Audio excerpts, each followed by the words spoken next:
روایت ہے کہ اللہ ارشاد فرماتا ہے جس نے میرے ولی کے ساتھ عداوت رکھی میرا اس کے ساتھ اعلان جنگ ہے۔ تو پھر کتنا حساس معاملہ ہو گیا جب ولی کی عداوت، ولی کی دشمنی اللہ سے دشمنی قرار پائی کہ اب اس کا میرے ساتھ اعلان جنگ ہے، تو اب پھر ہمارے لیے ضروری ہو گیا کہ ولی کو پہچانے کہ ولی ہے کون، کہیں ہم اس کی مخالفت نہ کر بیٹھے اور ہم اللہ جل شانہ کے قہر و غضب کا شکار نہ ہو جائیں۔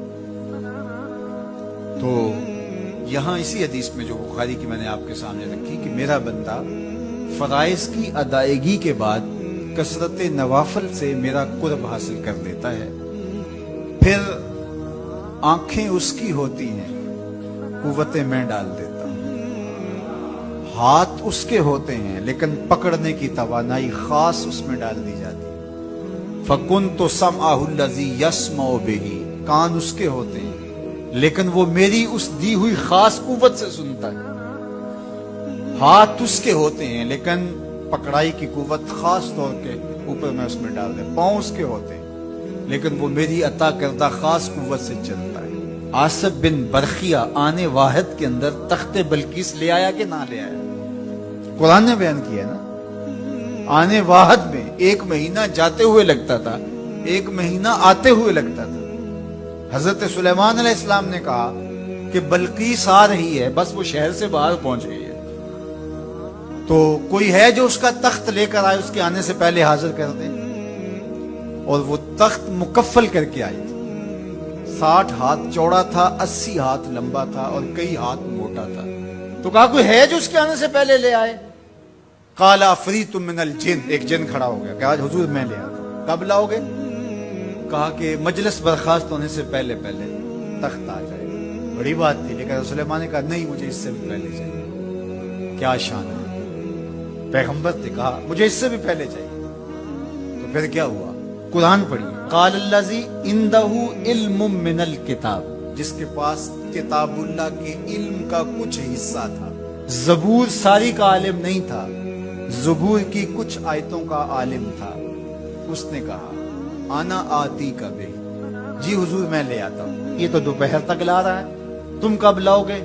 کہا قبل ان یرتد الیک طرفک، آپ آنکھ بعد میں جھپکیں گے، تخت پہلے پڑا ہوگا۔ یہ قرآن نے کہا ہے نا۔ اور ابھی حضرت سلیمان نے آنکھ جھپکی نہیں تھی تو تخت سامنے پڑا تھا۔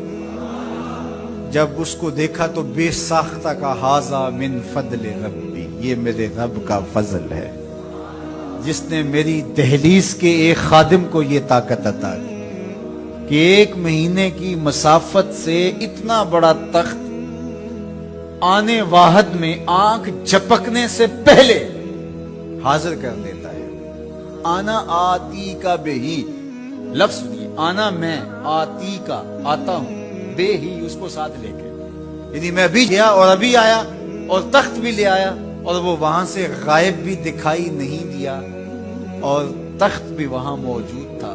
اور حضرت سلیمان نے کہا کہ یہ میرے رب کا فضل ہے، اور اس کہانی کو میرے رب نے قرآن میں بیان فرمایا۔ جو کرامات پچھلے انبیاء علیہ السلام کی امتوں کے اولیاء کو حاصل تھی، وہ اس امت کے اولیاء کو بھی حاصل ہو سکتی۔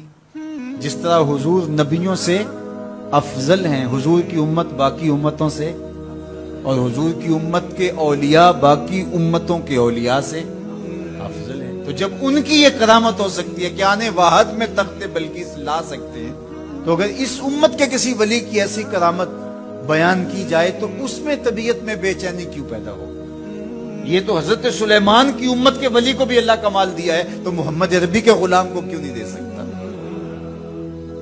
تو جو حضرت شاہ نقشبند بخاری علیہ رحمہ کا ذکر کیا جاتا ہے کہ جب آپ کی خادمہ کو اور آپ سے عقیدت کا دھم بھرنے والی خاتون کو کابل میں محل کی چھت سے دھکا دے دیا گیا، اور جب وہ نیچے پہنچی تو حضرت شاہ نقشبند بخاری علیہ رحمہ نے اس کو جو ہے وہ آسانی کے ساتھ زمین پہ رکھ دیا، تو حیرت سے آنکھیں پھٹی رہ جاتی ہیں اور پوچھتی ہیں کہ آپ کب آئے؟ آپ تو بخارے میں تھے۔